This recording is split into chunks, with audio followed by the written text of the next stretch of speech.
How to fix TikTok sound problem. Hey everyone, welcome back to our channel. In this video we're going to learn how we can fix sound problem in TikTok, so make sure to watch the video till the end.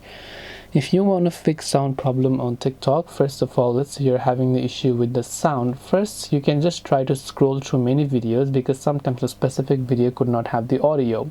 Then second, you want to simply make sure that your volume is not set to mute. So try to turn up your volume and see if actually that is the case.